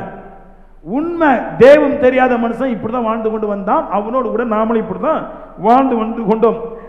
6வது பாயிண்ட் சொல்றாரு, அருவருப்பான விக்கிர ஆராதனை செய்து கொண்டு வந்தோம் அப்படின்றாரு. அருவருப்பான விக்கிர ஆராதனை அப்படின்னு என்னன்னா, இந்த விக்கிரத்துக்கு முன்னாடி எல்லா விதமான அருவருப்புகளும் செயல் பண்ணுவாங்க, எல்லா விதமான அருவருப்புகளும் நடக்கும். எந்த சந்தில பார்த்தாலும் 2 ஜோடி நிற்பான். ஃபர்ஸ்ட் லவ், கடைசி லவ். பண்டிகையில தெய்வத்தை ஆராதிக்காமல் நடத்துற பண்டிகையில லவ் தொடங்குறது அப்படித்தான், அங்கதான் லவ் கட் ஆஃப் ஆகுறது அங்கதான். இந்த திருவிழாவோட நம்ம லவ்வை முடிச்சுக்கிறோம்.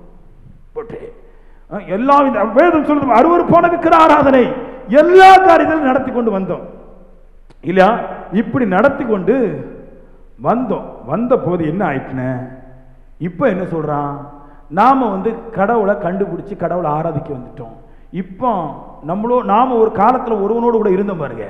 இப்ப அவன் என்ன சொல்றான், அவன் என்னுடைய இஷ்டத்தின்படி நாம இப்ப நடக்காதனால நம்ம மேல அவனுக்கு வெறுப்பு வந்துடுது. என்னாச்சு, போன வருஷம் நாமளும் நீயும் நல்லா குடிச்சிட்டு இருந்தோம், போன வருஷம் நல்லா விக்கிர ஆராதனை பண்ணிட்டு இருந்தோம், போன வருஷம் நம்ம நல்லா சினிமா பார்த்துட்டு இருந்தோம், போன வருஷம் நம்ம கச்சேரி ஒன்றா பார்த்தோம், போன வருஷம் நம்ம எல்லாருமே ஒன்றா தான் களவங்க போனோம் பண்டிகைக்கு. இன்னைக்கு என்னென்ன நீ பிரிஞ்சு போயிட்டியே, ஏன் இஷ்டத்தின்படி நீ வாழ மாட்டேன்னு சொல்றிய? பாயிண்ட பாருங்களேன், ஏன் இஷ்டத்தின்படி வாழ மாட்டேன்னு சொல்றிய?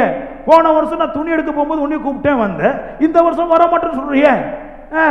போன வருஷம் நான் நம்ம 2 பேரும் ஒன்றா தான் சேர்ந்து அந்த குவார்டர் வாங்கி குடிச்சோம், இந்த வருஷம் குடிக்கிறதுக்கு நான் கூப்பிடும்போது வர மாட்டேன்னு சொல்றியே. அதனால என்ன பண்றான், பாயிண்ட் எடுத்துடுறான் பாருங்க, வெறுத்துறானா. இனிமேல் உனக்கு எனக்கு சம்பந்தம் இல்லை, உனக்கும் எங்கள் ஊருக்கு சம்பந்தம் கிடையாது. அவங்க கூட குடிக்க போகலன்றதுக்காக அவன் ஊரோட நம்மளுக்கு சம்பந்தம் கிடையாதுன்றான். ஹலோ, அவனோட கூட கச்சேரியில் எந்திரிச்சு கேவலம் இல்லாமல் நம்ம ஆடணும் பாருங்க. இப்போ அவனோட கூட கச்சேரியில் கேவலம் இல்லாமல் கேவலப்பட்டு இப்போ சத்தியம் வந்த பின்னாடி, பரிசுத்தம் வந்த பின்னாடி நம்மளுக்கு ஒரு அருவருப்பு தோணுது. இல்லை, இப்படி ஆடக்கூடாது, குடிக்கக்கூடாது, பரிசுத்தமாக வாழணுங்கிற ஒரு எண்ணம் வருது. அவன் என்ன சொல்கிறான்? அவனுக்கு அந்த எண்ணம் இல்லை, அதனால சொல்கிறான், இல்லை நீ இந்த வருஷம் எங்களோட கொண்டு வந்து கண்டிப்பாக நீ ஆடணும் பாடணுன்றான். நம்ம அவன் இஷ்டத்துக்கு வாழாததுனால நம்மளை வெறுக்கிறார்கள். நல்லா கேளுங்க, உங்கள் ஊரில் எல்லாம் சொல்லுவாங்க பாருங்க, அன்பியத்தில் இருந்து உங்களுக்கு வருவாங்க பாருங்க, நீங்கள் இனி ஊரை விட்டுறாங்க விளக்குறோம். என்ன காரணம்? அப்படின்னு பாவம் செஞ்சுட்டிய. பாவம் செஞ்சதுனால உங்களை விளக்கல, அவங்களுடைய இஷ்டத்தின்படி நீங்க பாவம் செய்யாதனால விளக்குறாங்களாம். கொடூரமான உலகம் பாருங்க. எதுக்கு எதை செய்யணும் தெரியாம மாற்றி செஞ்சிருது. இப்போ நீங்க ஆவிக்குரிய ஜனங்கள் ஆயிட்டீங்க.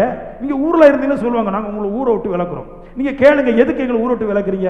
எங்களோட நீ களியாட்டு பண்ணல, எங்களோட கூத்தாடல, நீ எங்களோட வந்து குடிக்கல, நீ எங்களோட சாப்பாடு போடல, நீ எங்களோட எல்லா நேரத்தையும் செய்யலையே, அதனால எங்களுக்கும் ஊருக்கும் உனக்கும் ஊருக்கும் சம்பந்தம் இல்லை, இனி உன்னை இங்கே கல்லறையில் அடக்க மாட்டோம். அவங்கள நரகத்தில் அடக்கிறதுக்கு எல்லாம் தயாராகிட்டு இருக்குது. அது புரியல. நம்மளை கல்லறையில் வைக்கிறதுக்கு தான் பிரச்சனை. நரகம் ரெடி ஆயிட்டு இருக்குது. ஆமீன் சொல்லுங்களேன். அதனால சொல்ல, தேவத்தை அறியாதவர்கள் தேவத்தை ஆராதிக்கிற ஜனங்களை அறிய மாட்டார்கள்.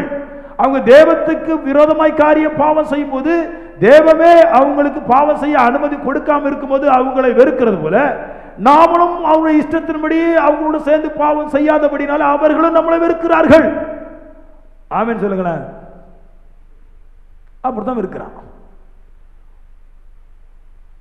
பிரச்சனை என்ன? இப்போ தெய்வம் தெரியாதவன் பாவம் செய்ய ஆசைப்படுறான். பாவம் செய்ய ஆசைப்படும் போது அவன் பாவத்துக்கு அவன் இஷ்டத்துக்கு நீங்க போகலன்னா உங்களுக்கு ஒன்றும் கிடைக்காதுன்றான். இது என்னது? இதுதான் கடைசி நாட்கள்ல சொல்றாங்க பாருங்க, 666 முத்திரை. அதுதான் அவன் உங்களை பாவம் செய்ய அழைக்கும் போது நீங்கள் பாவத்துக்கு உட்படலன உங்களுக்கு தின்னவும் புசிக்கவும் குடிக்கவும் தரமாட்டாது என்கிற வேத பிரமாணம் கடைசி காலத்தில் வெளிப்படும். அதோடைய சத்தியத்தினுடைய அந்த சத்தியத்துடைய சிறு துகள்கள் இப்பொழுது நடந்து கொண்டு இருக்குது. இனி காலம் நிறைவேறும் போது அவர்களோடு நம்ம பாவம் செய்யாவிட்டால் நாம் பட்டினி கடந்து சாகும்படிக்கான ஒரு வழிபோக்கை இந்த உலகம் உண்டாக்கும். இப்பவே மறுக்கிறாங்க பாருங்க. அவங்க கூட பேசலைன்னா நம்மளுக்கு தர மாட்டாங்க. அவங்களோட கொஞ்சம் இணைஞ்சு போனதை எல்லாம் நடக்கும். நான் சொல்றேன், பாவம் செய்கிற மனுஷனோடு இணைஞ்சு போய் அப்படிப்பட்ட ஒரு வாழ்க்கை வேண்டவே வேண்டாம். பரிசுத்தமா வாழ்ந்து என் ஜீவனை விடுவதற்கு நான் தயார் என்றான். உங்களுக்கு தெரியும், தேவன் தெரியாத பண்டிகையில பாவத்தை தவிர வேற ஒரு ஒன்றுமே அங்கு பிறப்பிக்கப்பட முடியாது. இன்னொன்னு சொல்றேன் நான்,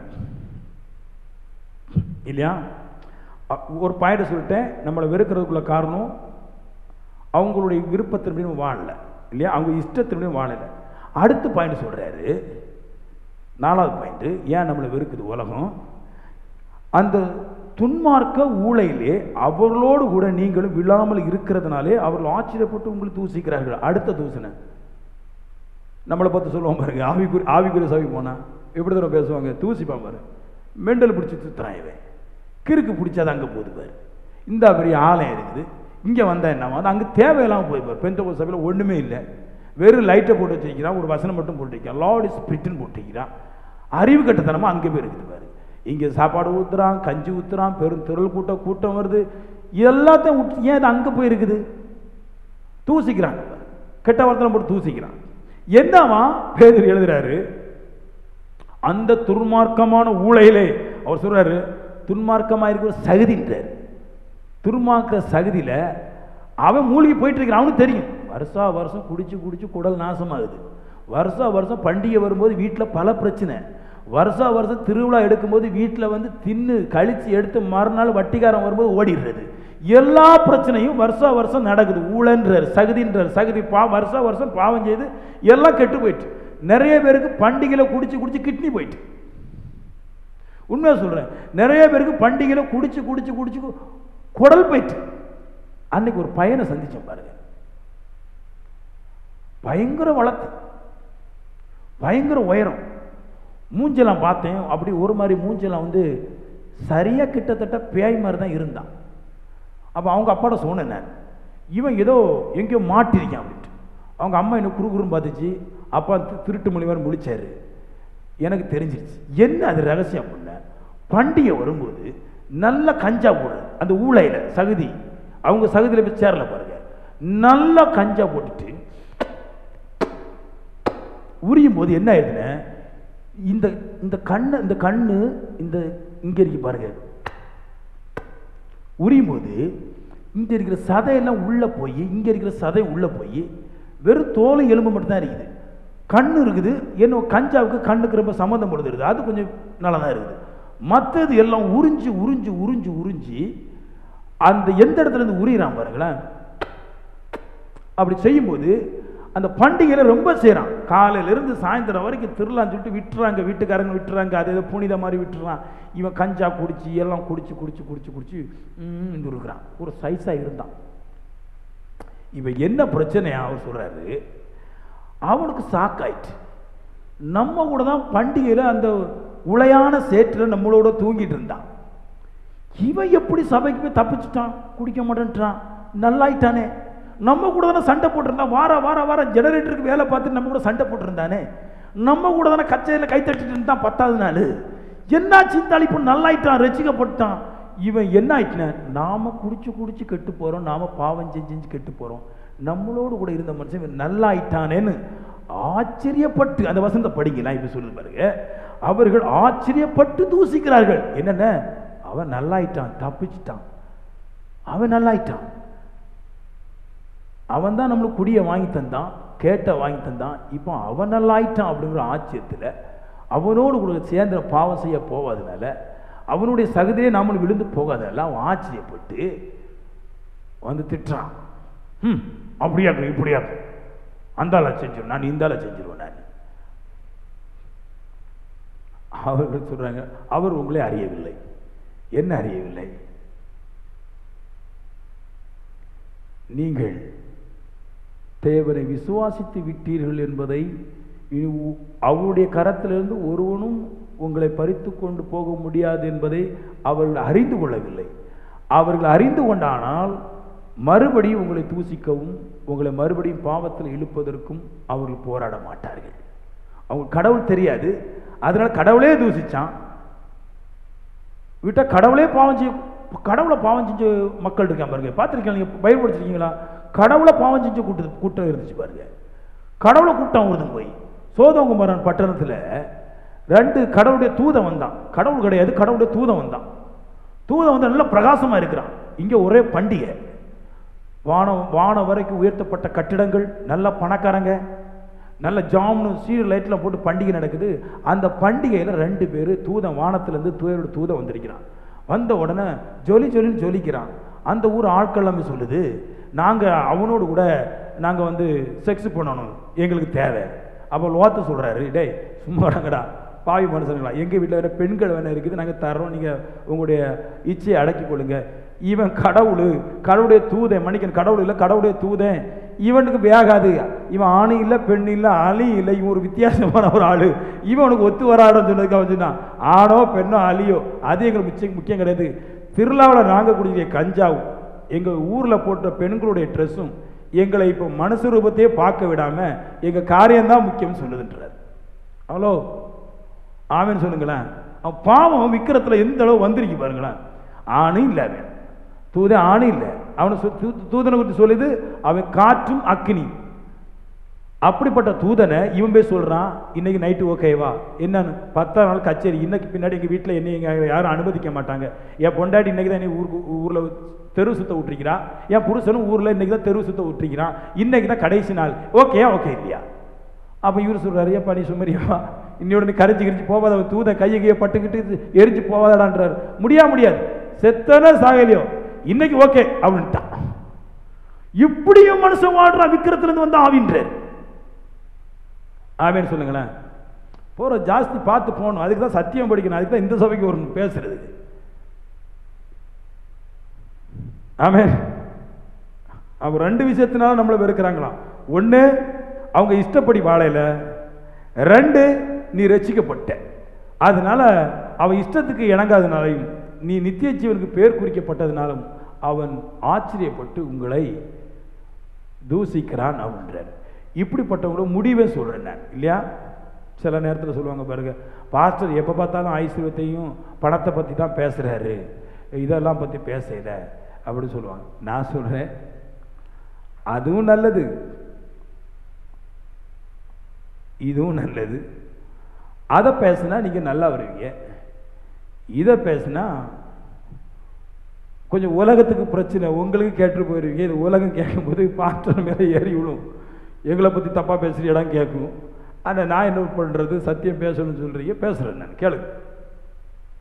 5ஆம் வசனம் சொல்லு பாருங்க.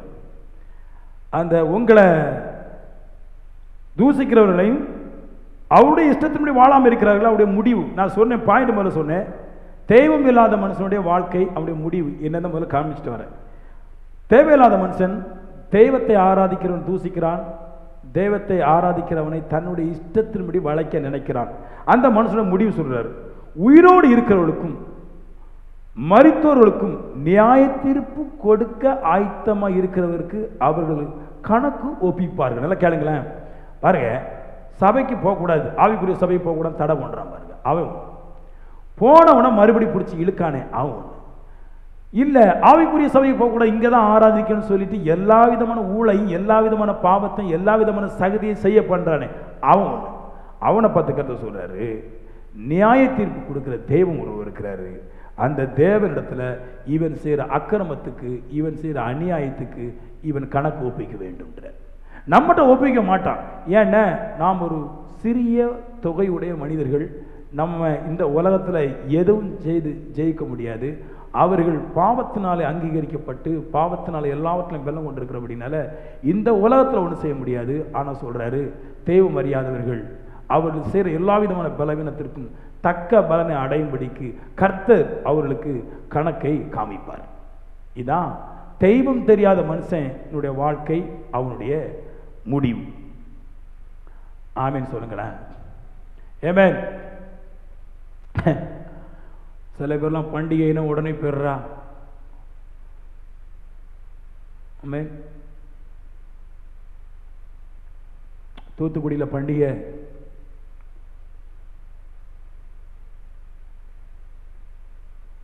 நிறைய நல்லா இருக்கும். எங்கள் ஊரில் பண்டிகை சூப்பராக இருக்கும்.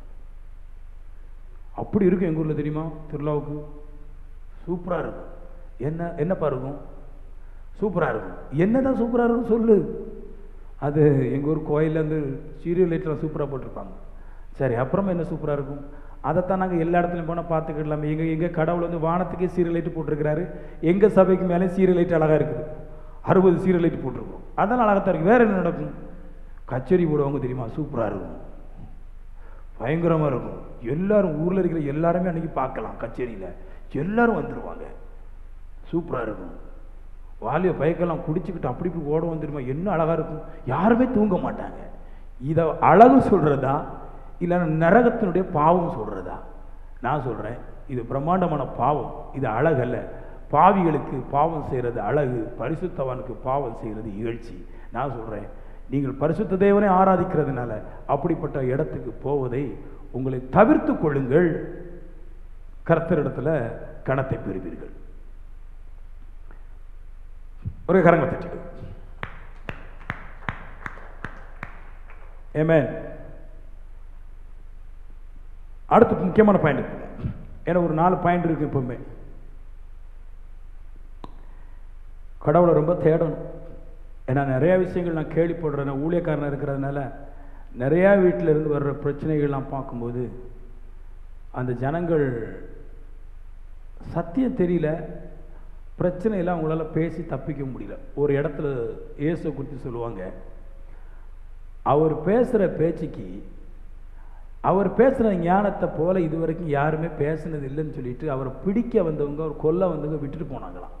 நான் சொல்லுவேன், ஒருவரும் எதிர்பேச முடியாத ஞானமும் வல்லமையும் உங்கள்கிட்ட இருந்தால ஒழிய இந்த ஒன்றனா ஜெபத்தை வச்சு தப்பிக்க முடியாது.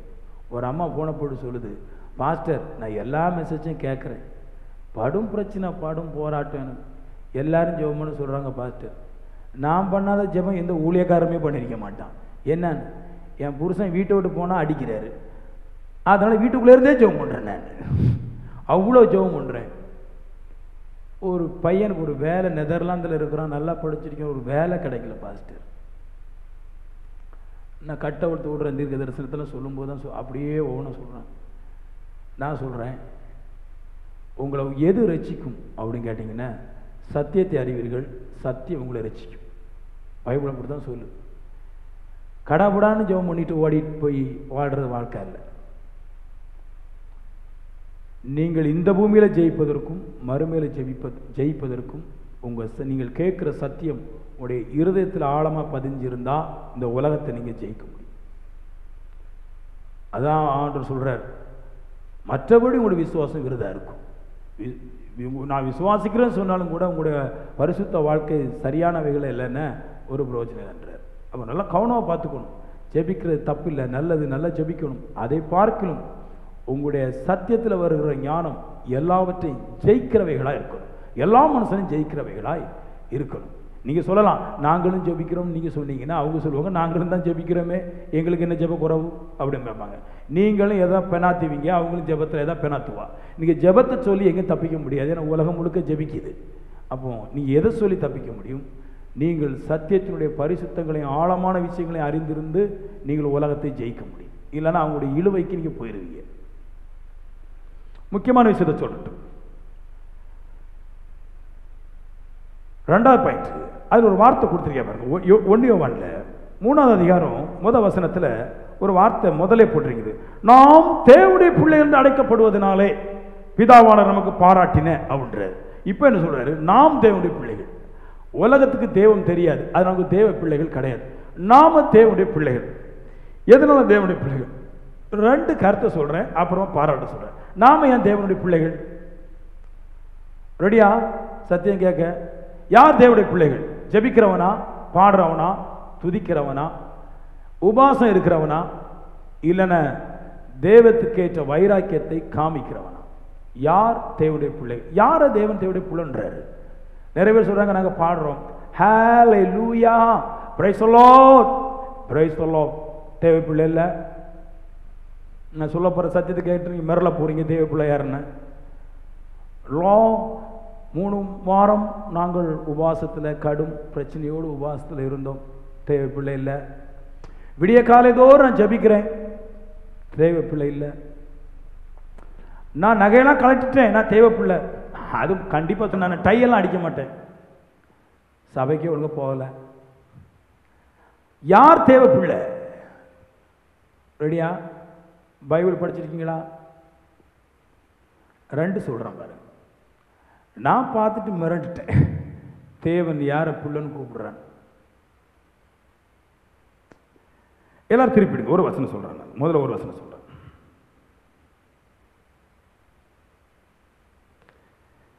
யாத்திரா புஸ்தகம் 32வது அதிகாரம். எல்லாரும் வாசிங்களா? ஒரு நேரம் இதை பாருங்களேன். இல்லையா? படிச்சிருப்பீங்க, வாசிச்சிருப்பீங்க. பாருங்களேன், யார் தேவைப்பிள்ளைன்னு நல்ல அழகாக போட்டிருக்கு. 32வது அதிகாரம் யாத்திரா புஸ்தகம் 27வது வசனம், 28வது வசனம், 29வது வசனம். நான் வாசிக்கிறேன். அவன் அவர்களை நோக்கி, மோசே ஜனங்களை நோக்கி, உங்களில் ஒவ்வொருவனும் தன் தன் பட்டயத்தை அறையிலே எடுத்துக்கொண்டு பாளையமெங்கும் உள்ளும் புறம்பும் வாசலுக்கு வாசல் போய் ஒவ்வொருவனும் தன் தன் சகோதரனையும் ஒவ்வொருவனும் தன் தன் சிநேகிதனையும் ஒவ்வொருவனும் தன் தன் அயலானையும் கொன்று போட கடவன் என்று இஸ்ரவேல் தேவனாய் கர்த்தர் சொல்லுகிறார் என்றார். சொல்றாரு, ஒரு ஆட்டை உண்டு பண்ணி, நல்லா கேட்கணும், விக்கிரத்தை உண்டு பண்ணி அதுக்கு முன்னாடி போய் நல்லா குடிச்சு வெறிச்சு 3000 பேர் நிர்வாணியாக இருக்கிறான். எப்படி இருக்கும் பாருங்களேன். அப்போ மோசே வந்து சொல்கிறாரு, யார் தேவைப்புள்ள, போ பட்டயத்தை எடுத்து உரையில் போடு, போட்டுக்கிட்டு பாளையத்துக்கு போ. பாளையத்தில் தான் இந்த வீடு கட்டிலாம் இருக்கிறப்போ போய் உன் சகோதரன், உன் அப்பா, உன் அம்மா, உன் அண்ணன், உன் தங்கச்சி எல்லாரும் வீட்லையும் ஆளுக்கு 1 பேர் 2 பேர் நிறுவனமாக படுத்து கிடக்காங்களே, ஆமாம், அவனை கொன்னுட்டு வா, நீ தேவைப்புள்ள. என்ன சொல்றாரு? பாவம் செய்தவனை, பாவம் செய்ய தூண்டுகிறவனை பழைய ஏற்பாட்டில் சொன்னார், கொன்னுட்டு வா, நீ தேவைப்புள்ள. இப்போ சொல்கிறேன், யார் தேவைப்புள்ள? பாவம் செய்ய வைக்கிறவனை, பாவத்துக்கு கட்டாயப்படுத்துறவனை ஆவில மறுதளிச்சுட்டு வா, நீ தேவைப்புள்ள. இப்ப கொல்ல முடியாது மனுஷனை, போய் பாவம் செய்யற, விபச்சாரம் செய்யற, விக்கிரத்தை ஆராதிக்கிறன்னு கொல்ல முடியாது. விட்டுட்டு வா. அவங்க கூட போய் சம்பந்தம் கலாவாங்கிறவன் போய் ஆவிக்குரிய மனுஷன் கிடையாது. ஹலோ, விற்கிறதுக்கு முன்னாடி கொடும் பாவம் செய்கிறான், அவன்கிட்ட போய் சம்பந்தம் கலாவாங்கிறதுக்கு, சம்பந்தம் கலாவாங்கிறதுக்கு இல்லை, கலக்க. நீ எப்படி ஆவிக்குரிய மனுஷன் சொல்றாரு? பாவம் செய்தானே கொண்டுட்டு வான்னா அத்தனை பேரும் பட்டயத்தை எடுத்து சொருவிட்டு சொல்றாரு, நேற்று நைட்டு ஃபுல்லாக விற்கிறதுக்கு முன்னாடி குடிச்சு கஞ்சா குடிச்சுக்கிட்டு நல்லா பாவம் செய்து நிர்வாணியாக கிடந்தானே, உன் வீட்டுக்குள்ளே கிடக்கான். இவனை விட்டேன்னு அடுத்த வருஷம் 100 பேரை பாவம் செய்ய வைப்பான், 100 பேரை நிர்வாணி ஆக்குவான். பல பிரச்சனைகள். இனி இஸ்ரவேல் பரிசுத்தவான் என்று சொல்ல முடியாத அளவுக்கு ஒரே வருஷத்தில் 3000 பேர்னா கண்டிப்பாக 6 லட்சம் பேரை அடுத்த வருஷத்தில் பாவி ஆக்கிடுவான், எல்லாரும் நிர்வாணி ஆக்கிடுவான், போட்டு தீர்த்துட்டு வான்னா. என்ன மனுஷனோ பாருங்க. கடவுளுடைய வார்த்தை கேட்டுட்டு அவாவே சொந்த தகப்பனையும் சொந்த சகோதரனையும் சொந்த அப்பாவையும் சொந்த அம்மாவும் போய் வீட்டுக்குள்ளே போய் உடனே தான் நிர்வாணியை மோசை பார்த்தான்றான், உடனே மாத்திரம் தேசம் கெட்டு போயிட்டு அப்படின்னு சொல்லிட்டு அங்கே போய் கொண்டு போட்டு வந்தானா. அவனை பார்த்து கர்த்தர் சொன்னார், ஜெபிக்கிறவன் தான் பாவம் செஞ்சேன்னு ஜெபிச்சாங்க. இல்லை, இது இஸ்ரவேல் ஜனங்கள் ஜெபிக்கிறவங்க தான் பாருங்க. அங்கே வந்துக்கிட்டு பழி செலுத்தினா, அது செலுத்தினா, இது செலுத்தினா, 3ஆவது நாளே கர்த்தருக்கு பழி செலுத்தி பாடிட்டு தான் வந்தான். அவன் கடவுளுடைய பிள்ளை கிடையாது. இவர் சொல்கிறாரு, பாவத்தை சம்மதிக்காதவன் தான் கடவுளுடைய பிள்ளை, பாவத்தில் கூடுறவன் கடவுளுடைய பிள்ளை கிடையாது. போய் வெட்டி கொண்டுட்டு வந்துட்டான். 28 சொல்லுது, லேவியின் புத்திரர் மோசே சொன்னபடியே செய்தார்கள். அந்நாளிலே ஜனங்களில் ஏறக்குறைய 3000 பேர் விழுந்தார்கள். 3000 பேர் நிர்வாணிகளை வெட்டி போட்டுட்டான். 29 சொல்லுது, கர்த்தர் இன்றைக்கு உங்களுக்கு ஆசீர்வாதம் அருளும்படிக்கு. இப்போ சொல்றாரு, இப்போ உனக்கே ஆசீர்வாதம், பா எடுத்துட்டு போப்பான்ற. தைரியமா பாவத்துக்கான ஒரு வைராக்கியம் வாழ்க்கை வாழ்ந்தியே. நிறைய பேர் பாவ ஃப்ரெண்ட் வச்சிருக்கிறான், நம்மளே பாவம் போட்டு திசை திருப்பி கொல்லுது. இதில் வேற ஃப்ரெண்டெல்லாம் நீங்கள் பார்த்தீங்கன்னா விளங்காத ஃப்ரெண்டு, கஞ்சா குடிச்சிட்டு அதிலே படுத்து கிடக்குது. ஒருத்தன் சொன்ன, என் நண்பன் தெரியுமா, என் நண்பன் தெரியுமா, யார் அவனை பேசலாம் நான் விட மாட்டேன். சபத்தை இது நாசமாக போகிறதுக்கு. அதுவே படுத்துக்கிட்டு காலையில் சூரியன் அடிக்கும்போது கூட எந்திக்க முடியாத உணர்வுகள் இருக்குது. ஏன் நண்பனா? இங்கே கர்த்தர் சொல்கிறாரு, பாவிகளுக்கு சம்மந்தப்பட்டவங்களாம் எனக்கு நண்பன் கிடையாது, என்னுடைய பிள்ளை கிடையாது. ஏன் பிள்ளைன்னா பாவம் செய்கிறவரையும் பாவியை விற்று அவன் என்னுடைய பிள்ளைன்றார். அப்படி சொல்லிட்டு சொல்றாரு, இன்றைக்கு நீங்கள் அவனவன் தன் மகனுக்கும் சகோதரனுக்கும் விரோதமாக இருந்ததுனால் கர்த்தர் உங்களை பிரதிஷ்டை பண்ணுங்கள் என்று மோசே, கர்த்தருக்கு உங்களை பிரதிஷ்டை பண்ணுங்கள் என்று மோசே சொல்லி என்ன சொன்னாரா? மோசே இன்னைக்கு தான் உங்களுக்கு பிரதிஷ்டை அப்படின்னா என்னது? இன்னைக்கு தான் தேவனுடைய பிள்ளையா ஆகுறங்கிற ஒரு அடையாளமே உனக்கு கிடைக்கின்றார். பிரதிஷ்டைன்னா என்னது? உன்னை மந்திரிச்சு விடுறாரு. இன்னைக்கு தான் உனக்கு மந்திரிப்பு. நீ ஞானஸ்தானம் எடுத்து ஜெபம் பண்ணிட்டு ஞானஸ்தானம் எடுத்துட்டு விற்கிறதுக்கு முன்னாடி போய் நின்னியே, பாவத்தில் பொண்ணு கொடுக்கலாம்னு ஒரு ஐடியா போட்டியே, ஏதோ ஒரு பணக்காரன் வந்த உடனே மாப்பிள்ளை எடுத்துலாம் ஐடியா போடுறீங்களே, இது ஆண்டுடைய பையன் கிடையாது. நான் சொல்லுவேன், இது ஆண்டுடைய ஸ்திரியும் கிடையாது. நியாய தீர்ப்பில் விளங்கும். நான் சொன்னது சத்தியமா இல்லை உலகம் சொல்கிறாங்களே ஜெபம் பண்ணலாம் அப்படி நடக்கலாம். என்ன மனுஷன் உள்ள தெரியல பாருங்க. ஓய்வு நாளை சரியாக கடைப்பிடிக்காதவனெல்லாம் ஆண்டவருடைய மனுஷன் சொல்கிறான். ஒரு நாள் குறைஞ்சி போனாலே எனக்கு வைத்த கலக்கும். ஒரு நாள் இல்லைன்னா கூட ஆண்டவரை கர்த்தரை விட்டுட்டோன்னு மிஸ் பண்ணுவேன். எத்தனை ஓய்வு நாளெல்லாம் மனுஷன் ஆராதிக்காமல் இருக்கிறான், மாற பாவத்தை செஞ்சுட்டு இருக்கிறான். அவங்களாம் சொல்கிறான் நாங்கள் ஆண்டோடைய பிள்ளைன்னு. இவர் சொல்கிற ஆண்டவருடைய பிள்ளை, இவன் ஒரு தான் ஆண்டோடைய பிள்ளை. பாவத்தை சம்மதிக்காத. வேற என்ன பண்ணுறது? அவங்க கூட சேர்ந்து வாழ்ந்தாகணும். அவன் ஒன்றும் சொல்லலை. அப்படி அங்கே வாசிச்சு பார்த்தீங்களா நீங்கள் அந்த வசனத்தை பாருங்க. இப்போ வாசி, கர்த்தர் இன்றைக்கு உங்களுக்கு ஆசீர்வாதம் அருளும்படிக்கு இன்றைக்கு நீங்கள் அவன் தன் மகனுக்கு, அப்போ போய் மகனை குத்திருக்கிறான். சாவிடானா அப்பா வெட்டாதா பண்ணுறான். ஏன்பா என்ன வெட்டுறா? டேய், உன்னை வெட்டாம போனால் உன் கூட்டம் சேர்ந்து நீ 3000 பேரை நிர்வாணி ஆகியிருக்கிற. அடுத்த வருஷம் கண்டிப்பாக சொல்கிறேன் 30,000 பேரை அம்மனை மட்டும் தான் பார்க்கணும். அப்புறமா இஸ்ரவேலர்கள் பரிசுத்தன்னு பேர் வராது, இஸ்ரவேலர்கள் அம்மனியர்கள் தான் பேர் வரும். அதனால வேண்டாயா அப்படின்ட்டு நீ இருக்காண்டா, இருந்து எனக்கும் கெட்ட பேரும் இஸ்ரவேலுக்கு கெட்ட பேரும் தெய்வத்துக்கு கெட்ட பேர் வாங்க மாட்டான்னு அப்போ போய் மகனை கொத்தினான் பாரு. அண்ணன் சகோதரனுக்கு விரோதம், தம்பி சகோதரனுக்கு விரோதம் போய் வெட்டினாட்டு. அதாங்க ஆவிக்குறேன். எங்கள் அண்ணன் வந்து எங்கள் அப்பா சொல்லிருக்கிறாரு சபைக்கு போகக்கூடாது, எங்கள் பக்கத்து வீட்டுக்காரர் சொல்லிருக்கிறாரு சபைக்கு போகக்கூடாது, எங்கள் மாமியார் சொல்லிருக்கிறாரு சபைக்கு போகக்கூடாது. இவர் சொல்கிறாரு, எவன் சொன்னா என்ன, எவன் சொன்னா என்னங்க கட் சொல்கிறாரு. இப்போ என் பிள்ளை, இப்போ தேவனுடைய பிள்ளை, இனி உனக்கு பாராட்டு. இனி உன்னை பாராட்டு விழா. முதல்ல பிரதிஷ்டை, அப்புறம் பாராட்டு. பாராட்டு என்ன பாராட்டு? இஸ்ரவேல் ஜனங்கள்ல எத்தனை பேர் இந்த நிகழ்வுல கலந்து கொண்டானோ அத்தனை பேரும் அத்தனுடைய சந்ததிகளும் கானானை சுதந்திரித்தது.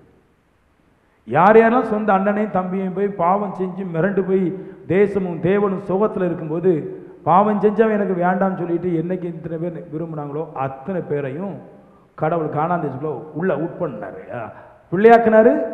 பாராட்டு விழா அவனுக்கு இஸ்ரவேல்ல நடந்துச்சுன்றார். நம்ம எல்லாரும் எப்படிப்பட்ட மனுஷன் தெரியுமா? நல்லா கரபரா கரபரா கரபரா கரபரா கரபரா கரபரா கரபரா கரபரா கரபரா கரபரா.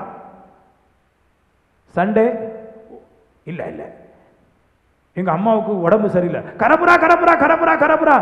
சண்டே அம்மாவுக்கு உடம்பு சரியில்லை, நான் வரல, கரபரா கரபரா கரபரா கரபரா கரபரா. மச்சானுக்கு தங்கச்சிக்கு உடம்பு சரியில்லை, கரபரா கரபரா. ஆண்டவரே சபைக்கு வரல. அவர் சொல்ற, ஏப்பா இந்த கரபுரெல்லாம் வெளியே போடப்பா, எனக்கு இந்த கரபுரா ஜபம்லாம் எனக்கு வேண்டாம். எனக்கு என்ன ஜபம் வேணும், எப்படி வேணும்? உன் அவயங்களை தேவனுக்கு பரிசுத்தமாக ஒப்பு கொடு. என்ன பிரச்சனை வந்தாலும் பாவி ஒரு இடத்துல விழுந்து கிடந்தோம்னா திருப்பி திருப்பி விழுந்து கிடந்தோம்னா போகாத, தேவ சமூகத்தில் அமர்ந்துரு. அவர் தான் எனக்கு முக்கியம், பரிசுத்தர் தான் எனக்கு முக்கியம், அவரை தான் நான் ஆராதிக்கணும், அவருக்காக தான் வாழுவேன், அவருக்காக தான் சாவுங்கிற முடிவில் பாவத்தை விட்டு வந்து நிற்கிறானே தேவைப்புள்ள. பாராட்டு அங்கே போச்சு. இன்னொரு இடத்துல சொல்கிறேன், இதை நான் வாசிக்கும் போது உணர்வு உள்ள வரணும். அப்படியே வாசிச்சுட்டு போகிற. அதை சொல்கிறேன், வாசிக்கிறவர்கள் வாசிக்கிறவருடைய கருத்தை புரியலன்னு நீங்கள் பரலோகராஜ்யத்துக்கு போக முடியாது. இதுதான் கருத்து. இதெல்லாம் வாசிக்கிறேன். நான் வாசிக்கும் போது எனக்கு புரியுதா? ஏன் நீங்கள் வாசிக்கும் உங்களுக்கு புரியாது? இது புரியறதுனால தான் நாங்கள் எங்களை ஒடுக்கி கொள்கிறோம். தேவ சமூகத்தில் சாகிறதுக்கு அளவுக்கு ஒப்பு கொடுக்குறோம். என்ன வியாதிகள் வந்தால் எவ்வளோ கஷ்டங்கள் வந்தால் தேவனோடு அமர்ந்திருக்க காரணம் என்ன பண்ண? வாசிக்கிறது, புரிகிறது. நான் சொல்லுவேன், உங்களுக்கு புரியணும். இது உங்களுடைய கரத்திலிருந்து நீங்கள் வாசித்து உங்களுக்கு புரியாவிட்டால் நான் சொல்லுவேன், எல்லா இச்சைகளும் உங்களை பாவத்துக்கு நேராக நடத்தும். 1000 பேரை பார்த்துருக்கிறேன் நான், ஜெபம் பண்ணுறவங்களாம் ஜெப வீரங்களை நான் 1000 பேரை பார்த்துருக்கேன். சொன்னாங்க ஜெபத்தில் எல்லாம் சாதிச்சிருவோம். ஜெபத்தில் பெற்றுக்கொண்டவனை பார்க்கலாம், ஜெபத்தில் விழுந்து போனவன் தான் அதிக பேர் இருக்கிறான். எந்த ஊழியக்காரனுக்கு பிரச்சனை இருக்கீங்க, எந்த ஊழியக்காரிக்கும் பிரச்சனை இருக்குது, எல்லாருக்கும் பொல்லாத கோணம் இருக்குது. நான் சொல்றேன், பைபிளை பார்த்து அதில் வாழ்றோம் மட்டும்தான் சரியான ஒரு மனுஷன், ஆவிக்குரிய மனுஷன். அக்கா வந்தா என்ன, தங்கச்சி வந்தா என்ன, இங்கே அர்த்தம் போட்டிருக்கு, சகோதரன் வந்தா என்ன, அம்மா வந்தா என்ன. சில பேர் மாமியை வந்து பிடிச்சிக்கிறான், நீ சபைக்கு போகக்கூடாது. என்னதான் செய்யணும்? அது இங்கே எல்லாம் கிடைக்கும், கண்டிப்பாக கிடைக்கும். அந்த கூட்டத்தில் கண்டிப்பாக ஒரு 50 பேரை நல்லா பேக்கி பார்க்குற மனுஷனும் பேக்கி பார்த்தவனுமா இருப்பான். அங்கே கேட்பா, கிடைக்காது, பாவத்தில் தள்ளுவான், பிள்ளைங்களை குடியில் தள்ளுவான், விபச்சாரம் தள்ளுவான். பின்பு உனக்கு ஏதாவது நடக்கிறது, ஒரு இலையும் ஓலையும் எடுத்துக்கொண்டு ஒரு மையை வச்சுக்கிட்டு இந்த பாருமா இது தம்மம்பான். இதுதான் நடக்கும். இதுக்கு தாண்டி இந்த உலகத்தால் ஒன்றும் நடக்காதுன்ற. உலகத்துக்கு அதான் சொல்றாரு, உலகம் கர்த்தரை அறியவில்லையே, தேவத்தை அறியவில்லையே. அப்போ அவங்களோட வாழ்க்கை எப்படி இருக்கும்? பாவொழியில் தான் இருக்கும். எப்படி வேணா வாழ்கிற வாழ்க்கையில் நிறைய பேர் சொல்கிறாங்க பாருங்க, நாம் பரலோக ராஜ்யத்தில் தேவதூதரை போல இருப்போம். நீ அங்கே எப்படி இருக்கிறியோ அது 2வது விஷயம். நிறைய பேர் சொல்கிறாங்க, நாம் அங்கே ஆராதனைக்கு போடுறோம். நன்றி நன்றி ஐயா. நிறைய பேர் அடிக்கடி நான் இப்படி ஒரு நினைப்பு வச்சுருந்தேன் பாரு. ஒரு காலகட்டத்தில் 19 வயசு ஆயிடுச்சு, எனக்கு நல்ல ஆசை ஷிப்புக்கு போகணும், பெரிய ஷிப்பு, கார்கோ ஷிப்புக்கு போகணும், நல்ல ஆசை.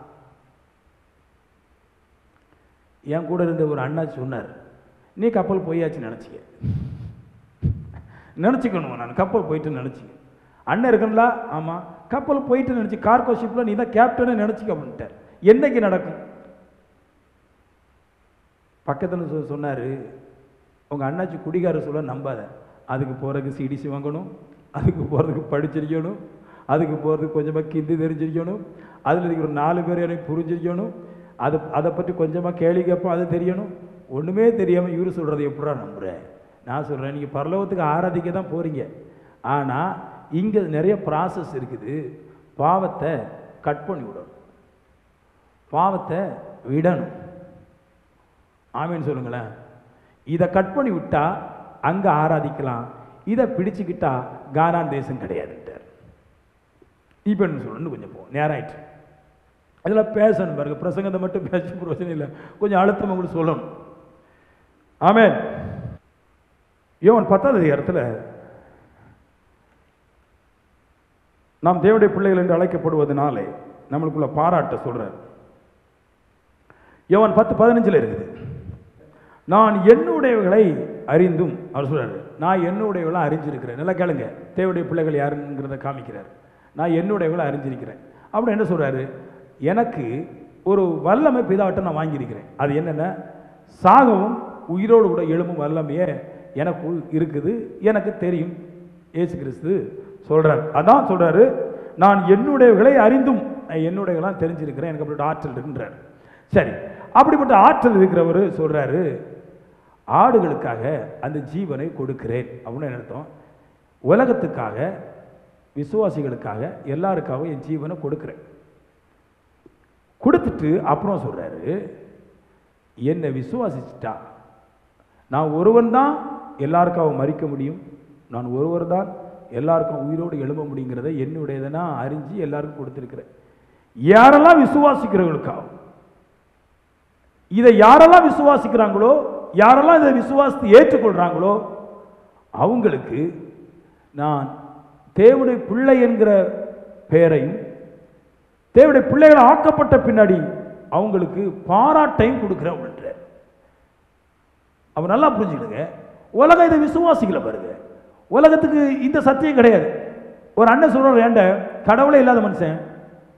நீங்க நல்லா பாருங்களேன், எல்லா கடவுள்கிட்டையும் ஏதோ ஒரு கடவுள் செத்து மறிச்சு போயிருக்கிறார். ஆமேன்னு சொல்லுங்களேன். முஸ்லீம்லயும் அப்படி போயிருக்கிறார். செத்து மனுஷனுக்காக செத்து அவர் பரலோகத்தும் போயிருக்கிறார். வேற நம்ம ஊர்ல இருக்கிற மதங்களை நீங்க பாத்தீங்கன்னா அங்க 4-5 பேர் எந்திரிச்சு போயிருக்கிறா. ஒரு ஆள் 2 ஆள் கிடையாது. ஒவ்வொரு கிராமத்துக்கு ஒரு ஆள் போயிருக்கிறாப்புல. இதை விட இன்னொரு பெரிய முக்கியமான ஒரு சத்தியம் இருக்குது. நம்ம பெந்தகோஸ்தில் கூட ஆட்கள் போயிருக்குது. நிறைய சபையில் அடிக்கடி பார்த்தீங்கன்னா புகும் வரும். ஒரு சபையில் கூட இந்த நகை போடாத சபை ஒரு சபை இருக்குது. அந்த சபையில் கூட அந்த சபை பாஸ்டர் இருந்து செத்துட்டு பரலவராஜன் போறாருன்னு சபையாக கூட்டம் கூட்டிருக்கிறாங்க. நம்ம பாஸ்டர் செத்த பின்னாடி பரலவராஜன் போவார். ஆட கிறுக்கு பைக்கலா, என்னடா பிரசங்க நீங்க கேட்டீங்க? சபையில் இருக்கிற பாஸ்டர் எந்திரிச்சு போறாரு, அவர் கடைசியாக எந்திரிச்சு போயில, வயசா செத்து போயிட்டார். இப்படி ஒரு பூகமெல்லாம் நடக்கு பாருங்க. கர்த்தர் சொல்றாரு, தேவனுடைய பிள்ளைன யாரு? இயேசு கிறிஸ்து மட்டும்தான் மனு குலத்திற்காக சாக முடியும். இயேசு கிறிஸ்து மட்டும்தான் மனு குலத்திற்காக உயிரோடு எழும்ப முடிகிற கற்பனை பிதாட்ட வாங்கியிருக்கிறாரு. அவர் அங்கிருந்து வந்தவர், இப்படி போறாரு. அதை விசுவாசிக்கிறவன் தேவனுடைய பிள்ளைன்ட்ட சொல்றேன். பவுல் சொன்னார் பாருங்க, அறியாதவைகளே நாங்கள் அறியாதவைகளை ஆராதிக்கிறோம் என்று ஒரு பெரிய போடு வச்சாங்களாம். அத்தனை பட்டத்தில் அறியாமல் ஆராதிக்கிற தேவன் போடு போட்டாங்களாம். இப்போ அவங்களுக்கு செத்து போனாங்களா உயிரோட போனாங்களான்னு தெரியாமல் ஒரு போடு வச்சிருக்காங்களா? செத்து போனாங்களா உயிரோட போனாங்களா? அறியாமல் ஆராதிக்கிற தேவன்.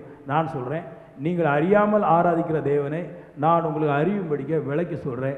கர்த்தர் ஒருவரே வானத்திலிருந்து இறங்கி வந்தார், கர்த்தர் ஒருவரே பூமியிலிருந்து மரித்தோர் உயிரிழந்துச்சு போனார். இதான் அறிஞ்சு ஆராதிக்கிற ஆராதனை. இதை ஏற்றுக்கொள்கிற எல்லாருக்கும் பாராட்டு உண்டு, மிச்சம் எல்லாருக்கும் நரகம்தான். ஆமென். நெதர்லாந்துலேருந்து மச்சான் பேசுனா அடங்கிடுவோம், பாம்பேலேருந்து பேசுனா அடங்கிடுவோம். பாஸ்டர் நாகர்கோவிலேருந்து சொன்னால் யாரும் கேட்க மாட்டேன்ட்டான். நம்ம நாகர்கோவில் பாஸ்டர் விஜயகுமாருக்கு என்ன தெரியும்? நான் தான் சத்தியம் பேசுவோம் பாருங்க, வேற யாரும் சத்தியம் பேச மாட்டான். ஏன் கேட்டிங்கன்னா, நான் தான் இங்கே இருந்து புக்கை போட்டு அதில் இருந்து நேரத்தை போட்டு கிறுக்கி ஒரு பிரசங்கத்தை உருவாக்குறது. வேற எல்லா பிரசங்கத்தையும் என் பிரசங்கத்தை நீங்கள் நல்லா கேளுங்க, எல்லா பிரசங்கத்திலும் வித்தியாசமாக தான் இருக்கும்.